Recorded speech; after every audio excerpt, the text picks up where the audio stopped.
Okay, so here we have a 2010 Chevy HHR, and as you can see, it's leaking gasoline everywhere. Both of the lines have actually ruptured due to rust. So it's the sending line and the return line, and obviously we have to fix both of them. Now this car is pretty beat up, so it's not really worth investing putting like all new lines in it. So the customer opted for just putting in basically sectioning in the fuel lines. So on the left here is what it looks like after you cut out the lines, and the right is the flare that I went ahead and put on the line. And the reason why you want to put the flare on is because when you put the rubber hose over it, you want something to really grab onto that hose so it doesn't slip off. So here's a tool that I have. It's a hydraulic flaring tool, and I use this to create the flares while the lines are still attached to the car. Okay, so this is the line that's going to the front of the car, and as you can see, I put my flare on it already. And I went ahead and did the same thing for the line going to the tank. Now keep in mind, this is just the return side, so I had to repeat the same exact process on the sending side. So in total, I had to make 4 flares. And here goes the clamp that I'm using. I really like this OEM style clamp because I think they just work really well. None of those are like screw-in types. I really don't like those. But here goes the hose. Also, as you can see, the hose is a very nice tight fit. This thing is not going to come loose. It's not going to leak for years to come. And it's actually the correct hose for this. It's rated for gasoline, so you really got to make sure you're using the right type of hose. But yeah, everything is all put back together. There is absolutely not a single drip coming out this thing. The car is running well now.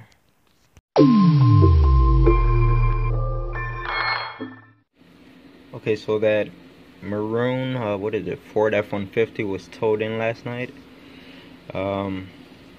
Customer says he was driving and it just shut off on him, and then they could not get it started again. Turns the key and it just clicks. They said they took the battery to AutoZone, had it tested, battery's fine. He had the starter taken off, tested the starter's fine. So at this point, I'm either suspecting either voltage drop or something is seized in place and physically stopping the engine from turning. I saw it maybe like a week ago on another, I think it was a Ford F-150 as well. The alternator was seized in place and it physically would not let the engine crank over. So we'll see where this goes. Okay, so here's where we're at. I went out there, I checked the truck. I got my 1/2-inch ratchet, and as you can see, this thing's pretty long, so you get a lot of leverage on it. I put it directly on the alternator, and the alternator turns with little effort. The belt was staying stationary. The belt would not rotate. It was just the alternator turning, but at least I knew the alternator wasn't seized. So then I went underneath the truck, and I tried turning the crank again with this same ratchet, and I could not get the crank to budge at all. So the next step is to remove the serpentine belt and try it one more time. With the serpentine belt off, there's no tension on the crank at all. If the crank doesn't turn over, then I'm just gonna go ahead and make the call. I went ahead and disconnected the serpentine belt, and alternator spins freely, idler spins freely, tensioner spins, water pump spins, power steering pump spins. Now I went down there already, and now the crank does turn pretty easy, so it is something. The only thing left is that AC compressor down there, so let's go check it out.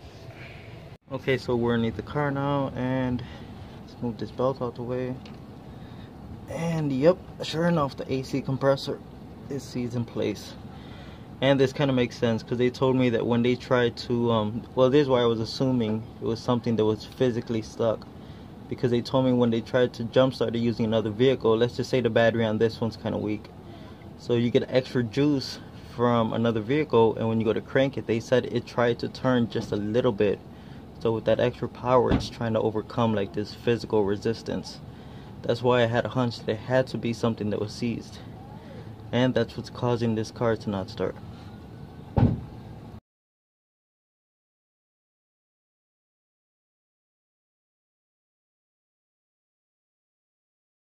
Okay, so here we have that 2010 HHR that was here just the other day.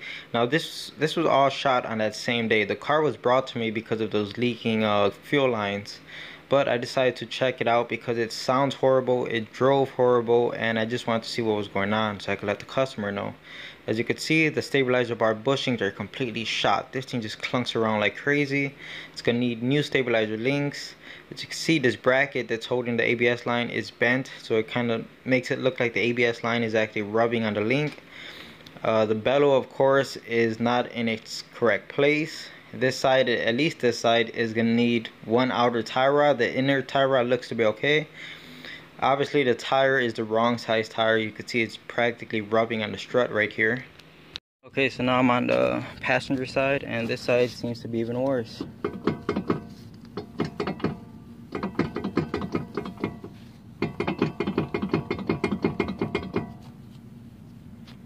Okay, so we got one more bad outer tie rod on this side and a bad lower ball joint,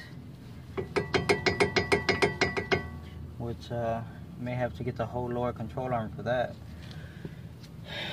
So tie rod and ball joint on this side, and definitely going with at least front pads. Let's move on to the next set of problems. Okay, so another issue is the brake pedal goes all the way to the floor, like, as if there's no pressure at all. The owner was just telling me about a mechanic she's been taking it to for all these problems, that she's been paying him so much money, and the car just a complete junk. I mean, it's like he's literally just taking her money and running with it, not even doing anything to the car, because she's saying it's got all these parts that are new. Well, all the parts that I brought up, but I don't see anything new. So yep. So I just got this drum off, and look at this. Look at this, really good.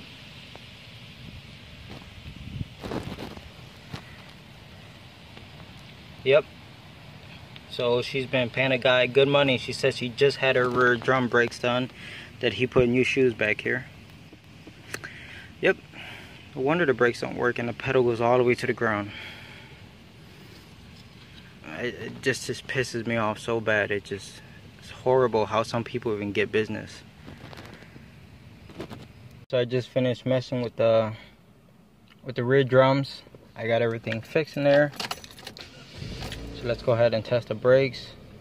The pedal already feels a million times better.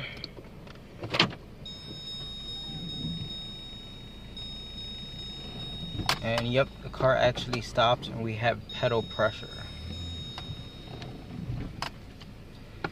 Yep, and the last mechanic that worked on it said it's gonna need a master cylinder, 2 front calipers, and then to bleed the brake system. Yeah, sure, buddy. Okay, so I'm doing an oil change here, and this is the oil I was brought.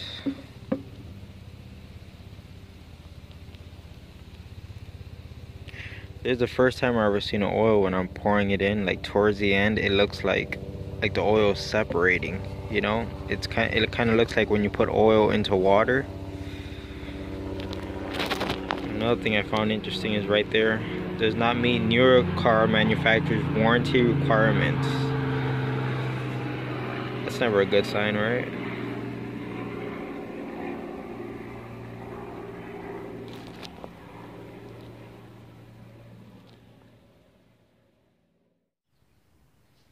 Alright, so this is how I got it set up. I think it's gonna work. I don't think it's gonna pull it out completely, but it'll be a start.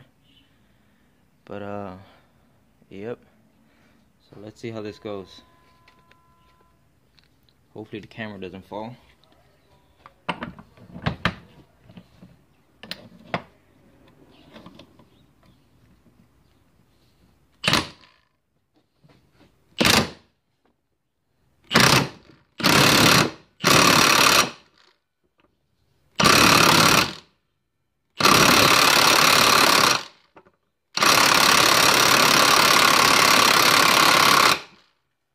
Ooh. There's a lot of pressure on this bad boy. We got a little bit more to go.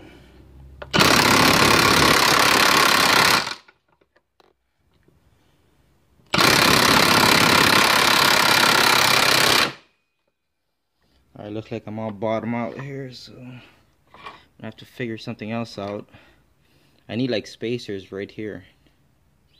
But yeah, it's moving.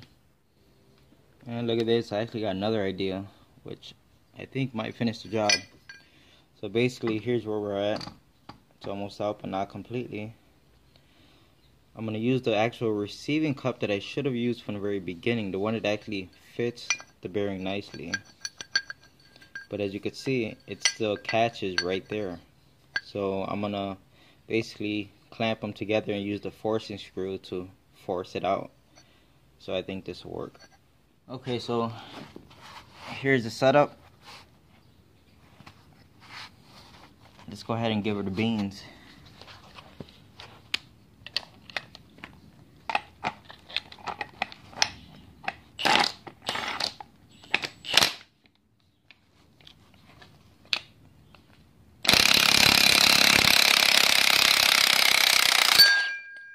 Yep.